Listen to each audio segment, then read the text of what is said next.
Dear friends, എല്ലാ ഫ്രണ്ട്സിനും സുഖമാണെന്ന് കരുതുന്നു. എല്ലാവരുടെ സുഖത്തിന് വേണ്ടിയും അതുപോലെ തന്നെ ആയുസ്സിനും ആരോഗ്യത്തിനും വേണ്ടി പ്രാർത്ഥിച്ചുകൊണ്ട് നേരെ വീഡിയോയിലേക്ക് പോകാം. അപ്പോൾ ഇന്നത്തെ വീഡിയോ എന്ന് പറയുന്നത് സിംഗിൾ പാരൻ്റായി ജീവിക്കുന്ന വീട്ടമ്മമാർക്ക് വേണ്ടി ഉള്ള വീഡിയോ ആണ്. ഈ വീഡിയോയിൽ ഞാൻ കുറച്ച് കാര്യങ്ങൾ ഇവിടെ ഡിസ്കസ് ചെയ്യുകയാണ്. എനിക്ക് ധാരാളം സിംഗിൾ പാരൻ്റായിട്ടുള്ള വീട്ടമ്മമാരെ അറിയാം. അവരുടെ ജീവിതാനുഭവങ്ങൾ ഇനിയും വരും ബ്ലോഗുകളിൽ ഞാൻ പങ്കുവയ്ക്കുന്നതായിരിക്കും. 1-2 പേരുടെയെങ്കിലും ജീവിതാനുഭവം ഇതിനകത്ത് ഞാൻ പങ്കുവയ്ക്കാം.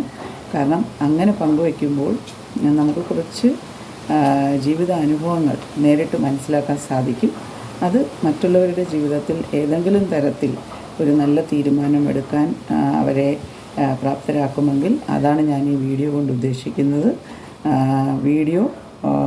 അപ്പോൾ നമുക്ക് നേരെ തുടങ്ങാം. കുറച്ച് കാര്യങ്ങൾ എൻ്റെ മനസ്സിലേക്ക് വരുന്ന കുറച്ച് കാര്യങ്ങളാണ് ഞാനിവിടെ ഡിസ്കസ് ചെയ്യുന്നത്. നമ്മൾ വീട്ടമ്മമാരെ കുറിച്ചുള്ള വീഡിയോകളാണ് ഇപ്പോൾ നിരന്തരം ചെയ്തുകൊണ്ടിരിക്കുന്നത്. ഒരു അധ്യാപിക എന്നുള്ള നിലയിൽ ഞാൻ ധാരാളം പാരൻസിനെ പരിചയപ്പെടാറുണ്ട്. വീട്ടമ്മമാരെ ധാരാളം വീട്ടമ്മമാരുമായി പേഴ്സണൽ റിലേഷൻഷിപ്പ് കീപ്പ് ചെയ്യാറുണ്ട്.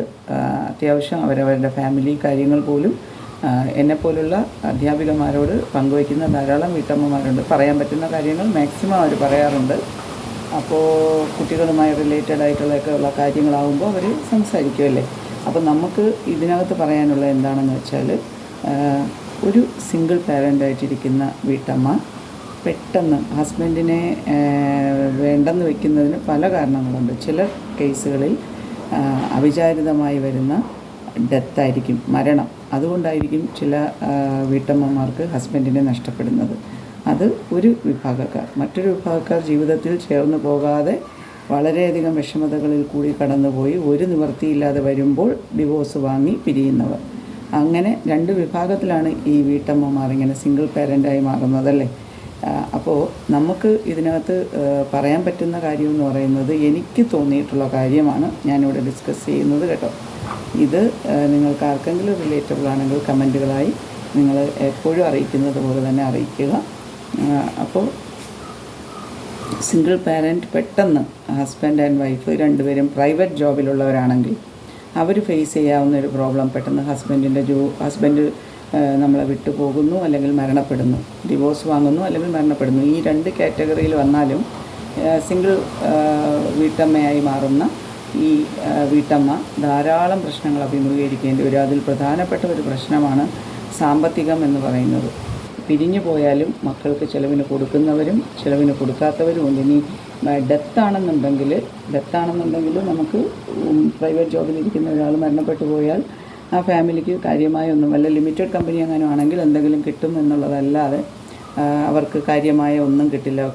ഡെയിലി പോയി ജോലി ചെയ്ത് വരുന്നവരോ അല്ലെങ്കിൽ ചെറിയ ഇപ്പോൾ എത്രയോ ഇടത്ത് ജോലി ചെയ്യുന്ന ആൾക്കാരുണ്ട്. തുണിക്കടകളിലും അവിടെ ഇവിടെയൊക്കെ ജോലി ചെയ്യുന്ന സെയിൽസ് മാനേജറായിട്ടൊക്കെ ജോലി ചെയ്താലും അവർക്ക് പിന്നീടൊന്നും കിട്ടുന്നില്ലല്ലോ പ്രൈവറ്റ് ജോബിൽ നിന്ന്. അപ്പോൾ ഈ വീട്ടമ്മയ്ക്ക് എന്ത് കിട്ടും? ഒന്നും കിട്ടില്ല. അപ്പോൾ അവർ ഫിനാൻഷ്യലി ഭയങ്കരമായ ബുദ്ധിമുട്ടുകൾ നേരിടും.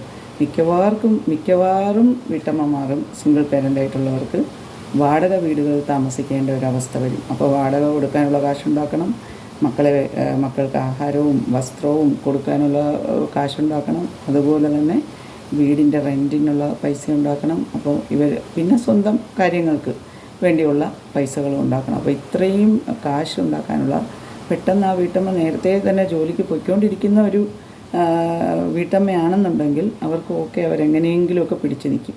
പക്ഷേ പ്രൈവറ്റ് ജോബുകളിൽ നിന്ന് നമുക്ക് കിട്ടുന്ന സാലറി നമുക്കറിയാം. നമുക്ക് ഒരു വീട് കഴിഞ്ഞ് പോകാനും വാടക കൊടുക്കാനും എല്ലാത്തിനും കൂടെ ഒന്നും തികയില്ല. ഈ ഭർത്താവിൻ്റെ വീട്ടുകാർ നമ്മൾ എപ്പോഴാണോ ഭർത്താവിനെ വേണ്ടെന്ന് വയ്ക്കുന്നത് ആ നിമിഷം തന്നെ നമ്മളെ വിട്ടു പോകുന്ന ഭർത്താവിൻ്റെ വീട്ടുകാരും ഉണ്ട്. പിന്നെ ചിലർ ചെറുമക്കളൊക്കെ, ഇപ്പം ഈ കുഞ്ഞു മക്കളെയൊക്കെ ചിലപ്പോൾ അവർക്ക് ഇഷ്ടമായിരിക്കും, ചിലപ്പോൾ അവരുടെ സിറ്റുവേഷൻ അതിലും മോശമായിരിക്കും. ആ വീട് നോക്കാത്ത ഒരു മകനായിരിക്കും ഇത്.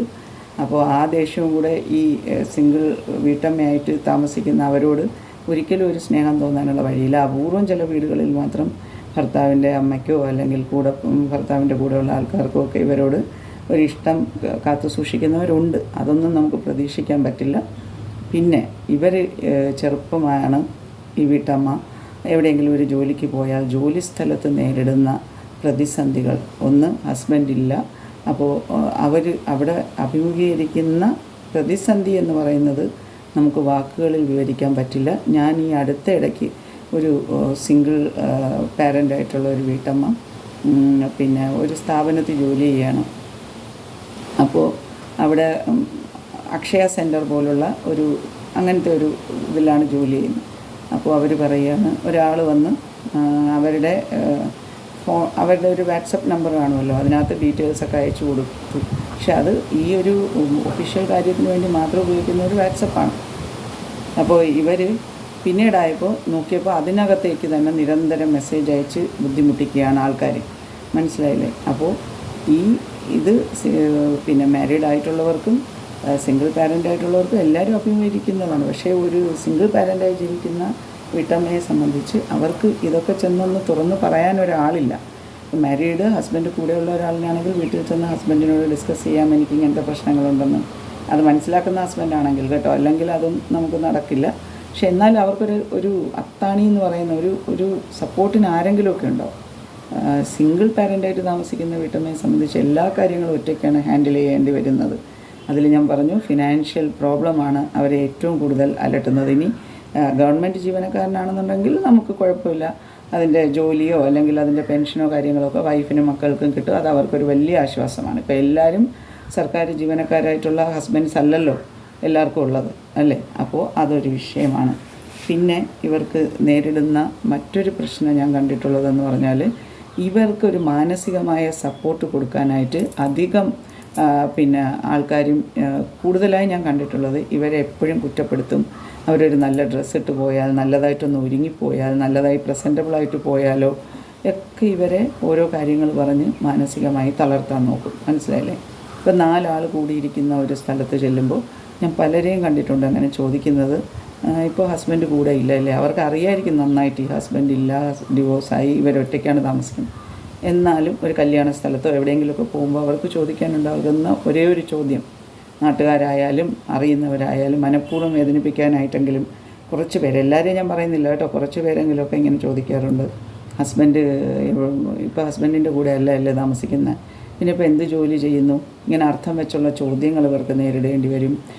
മാനസികമായി അവർക്ക് സപ്പോർട്ടിന് പകരം പല സ്ഥലത്തും അവർക്ക് കിട്ടുന്നത് മാനസികമായ വേദനകളാണ്. അപ്പോൾ അതുകൊണ്ട് അങ്ങനെയുള്ള വീട്ടമ്മമാരോട് എനിക്ക് പറയാനുള്ളത്, നിങ്ങൾ ഒരു കാരണവശാലും ഇത്തരം സാഹചര്യങ്ങളിൽ തളർന്നിരുന്ന് പോകാൻ പാടില്ല. നമുക്ക് എന്താണോ അറിയുന്ന ജോലി, ആ അറിയുന്ന ജോലി നമ്മൾ ചെയ്യാനായിട്ട് ശ്രമിക്കുക. നമ്മളെ മക്കളെ വളരെ ചെറുതിലേ തന്നെ വീട്ടിലെ ജോലികൾ ഉൾപ്പെടെ നമ്മുടെ വീടിൻ്റെ ആവശ്യം എന്താണ് എന്ന് പറഞ്ഞ് മനസ്സിലാക്കിച്ച് അവർക്കൊരു അറിവാകുന്ന പ്രായം മുതൽ തന്നെ അമ്മയുടെ ബുദ്ധിമുട്ടുകളിൽ, അതായത് അമ്മ നേരിടുന്ന പ്രശ്നങ്ങളിൽ അവരെയും ഒരു പങ്കാളിയാക്കുക. അതിൻ്റെ അർത്ഥം അവർക്ക് മാനസികമായ ടോർച്ചർ കൊടുക്കുക എന്നല്ല, അവരെ പറഞ്ഞ് മനസ്സിലാക്കിക്കുക നമ്മൾ ഏതൊക്കെ സിറ്റുവേഷനിൽ കൂടെയാണ് നമ്മൾ മൂവ് ചെയ്യുന്നത്. അപ്പോൾ അതിനനുസരിച്ചുള്ള കാര്യങ്ങൾ നിങ്ങൾ ആർജിക്കണം, അതിനനുസരിച്ച് നിങ്ങൾ പഠിക്കണം, പഠിത്തത്തിന് നിങ്ങൾ ഇമ്പോർട്ടൻസ് കൊടുക്കണം. ആര് വന്ന് തളർത്താൻ നോക്കിയാലും നിങ്ങൾ തളരാൻ പാടില്ല എന്നുള്ള ഒരു ബോധ്യം ആ കുട്ടികളിലേക്ക് നിങ്ങൾ കൊടുക്കുക. സ്ട്രെസ്സും ട്രോമയും അല്ല നമ്മൾ ഉദ്ദേശിക്കുന്നത് ഇവിടെ. നമ്മൾ കൊടുക്കേണ്ടതെന്ന് പറഞ്ഞാൽ ആ കുട്ടികൾക്ക് ഒരു ലക്ഷ്യബോധമുണ്ടാക്കാൻ നമുക്ക് സാധിക്കണം. അതുപോലെ തന്നെ എന്ത് പ്രശ്നങ്ങളുണ്ടെങ്കിലും മക്കളോട് നമ്മളോടൊന്ന് ഡിസ്കസ് ചെയ്യാനുള്ള ഒരു ഫ്രീഡം, അവർക്ക് വേണ്ടി കുറച്ച് സമയം കൊടുത്തുകൊണ്ട് നമ്മൾ മുന്നോട്ട് പോവുക എന്നുള്ളതാണ് എനിക്ക് പറയാനുള്ളത്. പിന്നെ ആൾക്കാരെന്ത് പറഞ്ഞാലും അവരോട് നിങ്ങളെ എക്സ്പ്ലെയിൻ ചെയ്യാൻ ഒരിക്കലും നിങ്ങളുടെ വിലയേറിയ സമയം നിങ്ങൾ അതിനായിട്ട് കളയരുത്. സിംഗിൾ പാരൻ്റായിട്ടുള്ള ഒരു പാരൻ്റ് സെൽഫ് എക്സ്പ്ലനേഷൻ്റെ ആവശ്യമില്ല. നിങ്ങൾ ചെയ്യുന്നത് ഏറ്റവും ഉത്തമമായ ഒരു ജോലിയാണ് എന്ന് നിങ്ങൾക്ക് ബോധ്യമുണ്ടല്ലേ? നിങ്ങളുടെ ഫാമിലി, ഹസ്ബൻഡിനെ ഉപേക്ഷിച്ചതായാലും ശരി, ഉപേക്ഷിക്കേണ്ടി വന്ന വീട്ടമ്മയായാലും ശരി, ഹസ്ബൻഡ് മരിച്ചുപോയ വീട്ടമ്മയായാലും ശരി, ഒരു ഫാമിലി മുന്നോട്ട് കൊണ്ടുപോവുക, 2 പേര് ചേർന്ന് കൊണ്ടുപോകേണ്ട ഒരു കാര്യം ഒറ്റയ്ക്ക് കൊണ്ടുപോവുക എന്നുള്ള ഒരു വലിയ ഒരു ദൗത്യം ഏറ്റെടുത്തവരാണ് നിങ്ങൾ. അപ്പോൾ അതുകൊണ്ട് തന്നെ നിങ്ങൾ ആരുടെ മുന്നിലും തലകുനിക്കേണ്ട ആവശ്യമില്ല. അഭിമാനത്തോടെ അന്തസ്സോടെ എവിടെയും കയറി ചെല്ലാനുള്ള അവകാശം നിങ്ങൾക്കുണ്ടെന്ന് നിങ്ങൾ മനസ്സിലാക്കുക.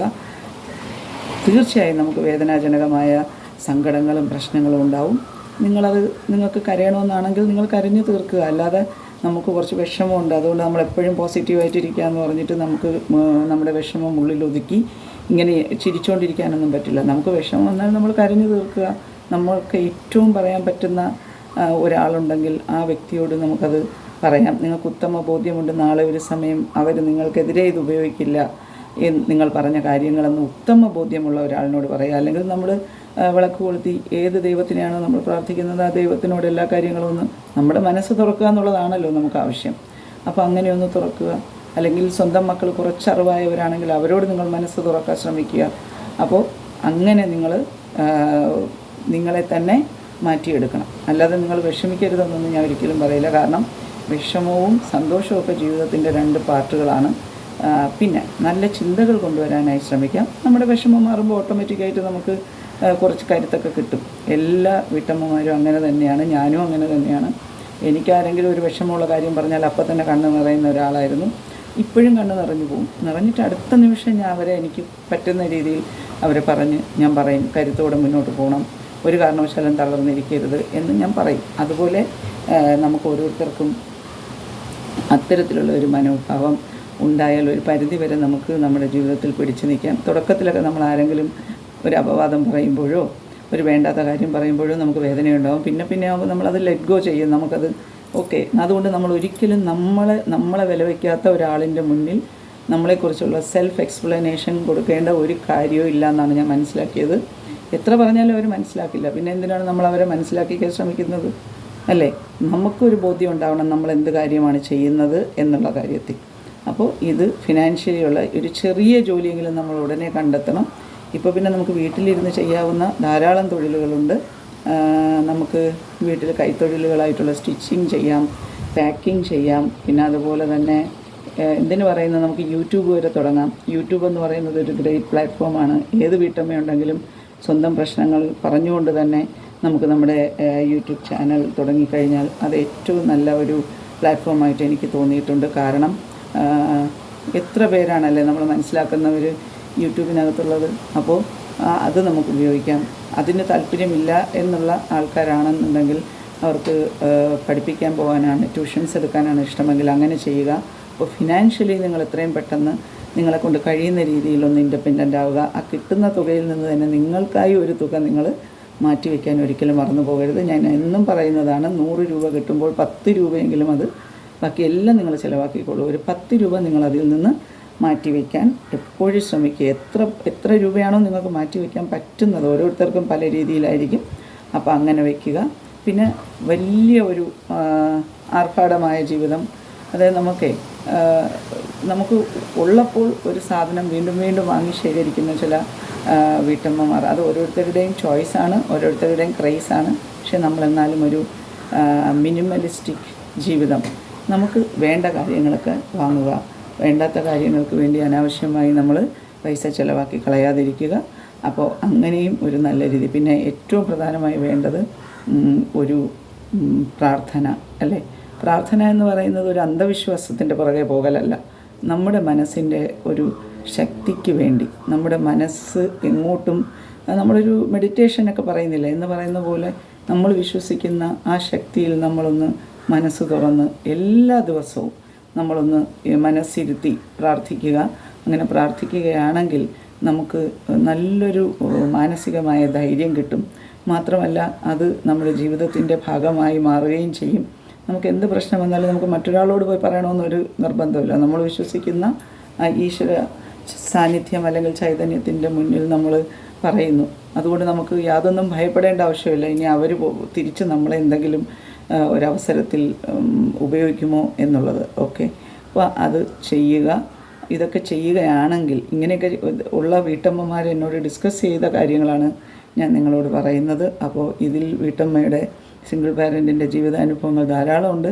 അതിനി വരും വ്ളോഗുകളിൽ നമുക്ക് സംസാരിക്കാം. അപ്പോൾ ആരെങ്കിലും നമ്മളെക്കുറിച്ച് എന്തെങ്കിലും പറഞ്ഞാൽ സെൽഫ് എക്സ്പ്ലനേഷൻ പറഞ്ഞാൽ കേൾക്കാത്ത ആൾക്കാരോട് നമ്മൾ എക്സ്പ്ലെയിൻ ചെയ്യേണ്ട എന്നാണ് എനിക്ക് പറയാനുള്ളത്. അതുപോലെ തന്നെ ഫിനാൻഷ്യലി ഇൻഡിപെൻഡൻ്റ് ആവുക എന്നുള്ളത് വളരെ അത്യാവശ്യമായ കാര്യമാണ്. നമ്മൾ എത്ര ദിവസം ചടഞ്ഞുകൂടി ഒരിടത്തിരിക്കുന്നുവോ അത്രയും നമ്മുടെ ജീവിതം ദുസ്സഹമായി മാറും. അപ്പോൾ എല്ലാത്തിനെയും ഫേസ് ചെയ്യാൻ തയ്യാറായി നമ്മൾ മുന്നോട്ട് പോവുക. തളർത്താനുള്ള ആൾക്കാർ ഉണ്ടെങ്കിൽ മാത്രമേ നമുക്ക് ചിലപ്പോഴൊക്കെ ഉയർന്നു വരാനും പറ്റുള്ളൂ കേട്ടോ. നമുക്കൊരു എല്ലാ ആൾക്കാരും നമ്മളെക്കുറിച്ച് പോസിറ്റീവ് തന്നെ പറഞ്ഞുകൊണ്ടിരിക്കുകയാണെങ്കിലും നമുക്ക് പെട്ടെന്ന് എല്ലാവരും നമ്മളെക്കുറിച്ച് നല്ലത് പറയുന്നു ഓക്കെ എന്ന് പറഞ്ഞ് നമ്മൾ കുറച്ചൊന്നിരിക്കും. പക്ഷെ ആരെങ്കിലും ഒരാൾ നീ അങ്ങനെയാണ്, നീ ഇങ്ങനെയാണ്, നിങ്ങളുടെ ജീവിതം അങ്ങനെയാണെന്നൊക്കെ പറയുമ്പോൾ നമുക്കൊരു ജീവിക്കാനുള്ള ഒരു ത്വര നമുക്കുണ്ടാവും. ഓക്കെ, പക്ഷെ അത് മാനസികമായി വേദനിപ്പിക്കുന്ന രീതിയിലുള്ള നെഗറ്റിവിറ്റി ആവാതിരുന്നാൽ മതി. അതല്ലാതെ നല്ല രീതിയിൽ ഒക്കെ നമ്മളെ പറഞ്ഞ് മനസ്സിലാക്കിക്കുന്ന ധാരാളം ആൾക്കാരുണ്ട്. അത്തരം ആൾക്കാരോടൊക്കെ നമുക്ക് ദേഷ്യമല്ല തോന്നേണ്ടത്, അവരുടെ മുന്നിൽ നമ്മൾ നല്ല രീതിയിൽ ജീവിച്ച് കാണിക്കുക എന്നുള്ളതാണ് നമുക്ക് വേണ്ടത്. അപ്പോൾ ഞാൻ എപ്പോഴും പറയുന്നത് പോലെ വീട്ടമ്മ സിംഗിളാണോ അതോ മാരീഡായിട്ട് വിത്ത് ഹസ്ബൻഡ് താമസിക്കുന്ന ആളാണോ, വീട്ടമ്മ എന്ന് പറയുന്നത് ഒരു വീടിൻ്റെ കരുത്താണ്, ഒരു വീടിൻ്റെ അഭിമാനമാണ്.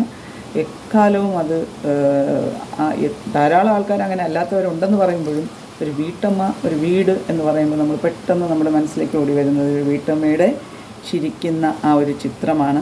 അത് പ്രതീക്ഷിച്ചാണ് ഓരോ ആൾക്കാരും നമ്മുടെ വീട്ടിലേക്ക് വരുന്നത്. വീട്ടമ്മയില്ലാത്ത വീടൊരു വീടേ അല്ല. അപ്പോൾ നിങ്ങൾ ആലോചിക്കുക, നിങ്ങൾക്ക് കിട്ടിയിരിക്കുന്ന ആ ഒരു പോസ്റ്റ് എന്ന് പറയുന്നത് എത്ര വലിയ പോസ്റ്റാണ്.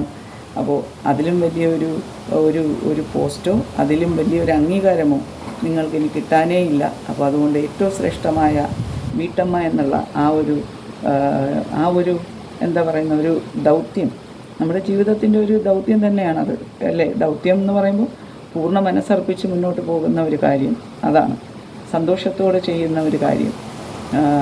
എത്രയോ പേർക്ക് വീട്ടമ്മയാകാൻ കഴിയാതെ വിവാഹം പോലും കഴിക്കാൻ സാധിക്കാത്ത സാഹചര്യങ്ങളിൽ നമുക്ക് ചുറ്റുമുണ്ട് ഒറ്റപ്പെട്ട് ജീവിക്കുന്നവർ. അങ്ങനെയൊക്കെ ധാരാളം പേരുണ്ട്. അതിൻ്റെ ഇടയിൽ നമുക്ക് കിട്ടിയിരിക്കുന്ന ഈ അസുലഭമായ ഈ ദൗത്യം നമ്മൾ മുന്നോട്ട് തന്നെ പോകും. അപ്പോൾ എല്ലാവരും സന്തോഷത്തോടെ ഇരിക്കുക. അതുപോലെ മനസ്സ് ഒരിക്കലും തളർന്നു പോയാലും അവിടെ നിന്ന് ഉയർത്തെഴുന്നേൽക്കാനായിട്ട് ശ്രമിക്കുക. അപ്പോൾ വീണ്ടും അടുത്ത ഒരു വീഡിയോയിലൂടെ നമുക്ക് കാണാം. സിംഗിൾ പാരൻറ്റിൻ്റെ ഒരു അനുഭവമായി ഞാൻ വരാം. അതുവരെ thank you so much. Love you all. Take care.